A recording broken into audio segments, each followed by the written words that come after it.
السلام عليكم ورحمة الله وبركاته من صفحة رانيا كيتشن. اليوم زي ما تعودتوا علينا بأطيب الوصفات وأزكى الوصفات من مطبخ رانيا كيتشن، وعلى طريقة رانيا كيتشن بدنا نعمل أطيب وأزكى وصفة دجاج التندوري. منا للمقادير طبعا احنا عنا خطوتين. الخطوة الأولى بدنا نبلش فيها هسا، اللي هي منا 4 أو 5 حبات بندورة، 3 كرون فلفل أحمر حلو أحمر بس، 2 راس تومي كامل، وراسين بصل صغار وسط، معلقة ملح وزعتر ناشف وفلفل أسود وزيت زيتون. خلينا نشوف كيف بدنا نحضر الخضرة تبعتنا. وهسا هون قصينا الأخضر من فوق، وهي التوم وهي البندورة وهي البصل قسمناه من النص. هسا بدنا نشوف طريقة تتبيل الخضار تبعتنا. منا معلقة صغيرة ملح،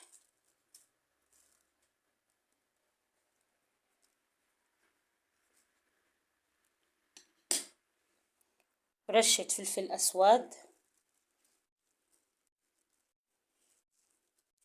ومنا نحط، أنا عندي هون كاسة زيت بلدي، بدنا نحط نصها هسا ونصها على الدجاج.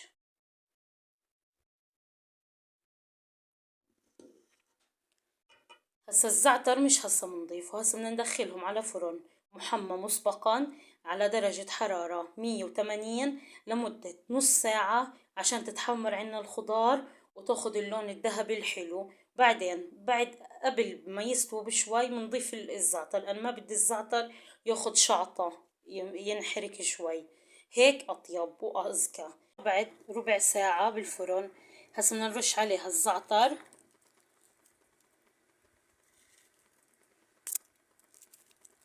بنرجعها على الفرن لمدة 10 دقايق كمان، وبعدين بدنا نشوف طريقة تدخين الخضار. الخضرة عنا صارت جاهزة بعد نص ساعة من الوقت بالفرن. هسا بدنا نشوف طريقة تدخينها عشان تعطي الطعم التندوري الصح.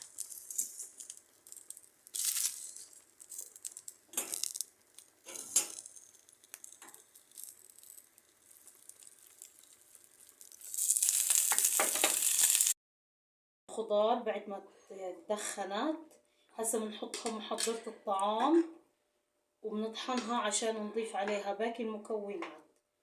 خلينا نشوف كيف بدنا نجهزها. هسا هون بدنا نضيف الخضرة تبعتنا بعد ما هرسناها بمحضرة الطعام. طبعا ريحتها بتشهي، بنصحكم تجربوا وصفة التندوري مع جميع أنواع الرز، المدخن الملون الكبسة المندي، كتير وصفة رح تنال إعجابكم. منا هسا نضيف البهارات. أنا عندي هون بهارات التندوري اللي هي أهم إشي بالوصفة. بهارات شواي، فلفل أسود، طبعا من كل نوع بهارات معلقة صغيرة، بهارات مشكلة، ماجي بودرة معلقتين كبار، كاري معلقتين كبار. هنا هسا أنواع البابريكا اللي ما بستغني عنهم، بابريكا حارة طبعا حسب الرغبة، بابريكا حلوة،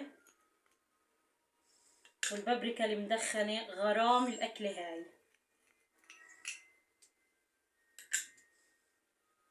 شوية ملح، زعتر ناشف، كاسة الخل، ونص كاسة الزيت اللي ضلت، معجون الطماطم معلقتين كبار،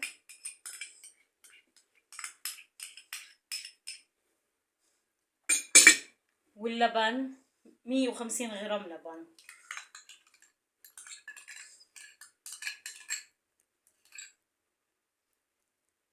خلينا نخلطهم ونشوف كيف بده يصير المزيج معنا. هيك شايفين المزيج كيف صار؟ طبعا اللون حلو كتير والريحة أحلى وأحلى وأحلى. هسا بنضيف الدجاج اللي عنا. انا هون مقطع الدجاج عندي مصاص، حسب الرغبة تبعتكم تقدروا تعملوا الدجاج.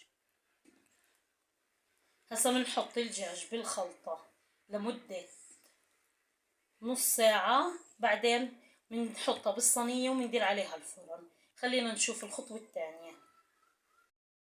هسا هون بعد ما خليناهم بالخلطة ربع ساعة هيك صارت جاهزة. هسا بدنا نحطها بالفرن على درجة حرارة 180 لمدة 10 دقايق على نار عالية.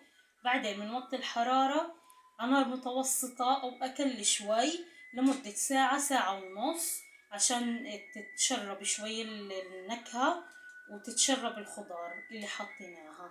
بعدين بنشوف طريقة تدخينها وتقديمها. هسا بس بنقدرها وبنحطها بالفرن. قصدرها منيح، اتلسوا على القصدير منيح.